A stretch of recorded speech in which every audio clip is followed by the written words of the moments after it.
Selamat pagi, mahasiswa Universitas Terbuka semuanya.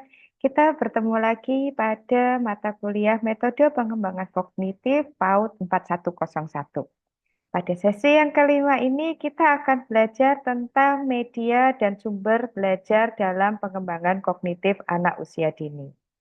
Di mana media dan sumber belajar pengembangan kognitif anak usia dini ini dilakukan bertujuan untuk memfasilitasi pemahaman konsep, sehingga bisa menyajikan informasi dengan cara yang mudah dipahami, sehingga anak-anak bisa menangkap konsep-konsep yang lebih kompleks.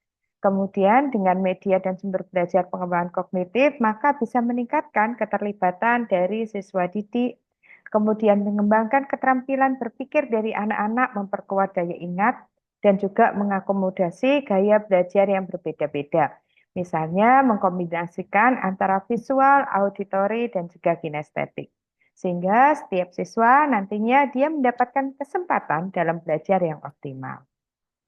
Fungsi media dan sumber belajar pengembangan kognitif ini ada banyak, yaitu sebagai alat bantu, kemudian penghubung antara teori dan juga praktek yang memang sehari-hari dilakukan dalam penerapannya pada anak usia dini, kemudian sebagai sarana untuk bisa menstimulasi dari perkembangan sensorik anak, kemudian memfasilitasi interaksi dan kolaborasi serta dengan adanya video dan aplikasi pendidikan yang lebih aplikatif dan mudah dipahami, siswa akan lebih mudah mengakses materi kapan saja dan di mana saja. Adapun media-media ini seharusnya dalam pengembangan kognitif bersifat interaktif yang bisa mendorong siswa untuk aktif dalam berpartisipasi, berpikir, dan membuat keputusan.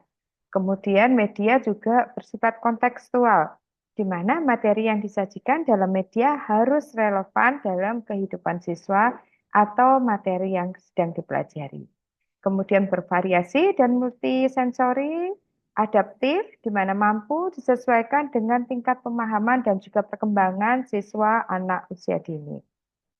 Kemudian bisa mendapatkan umpan balik, sehingga siswa bisa memahami apabila ada sesuatu yang tidak sesuai atau sesuatu yang mereka berhasil melakukan selama proses belajar mengajar.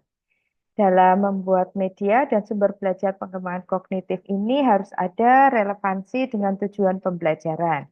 Kemudian kejelasan informasi. Media dan sumber belajar ini harus mudah dipelajari dan mudah untuk dipahami. Kemudian fleksibel dan mudah digunakan, harus tahan lama dan aman, dan yang terakhir diupayakan untuk ekonomis atau memiliki biaya yang sebanding dengan manfaatnya. Sehingga lebih banyak siswa yang mengakses dari berbagai macam latar belakang ekonomi.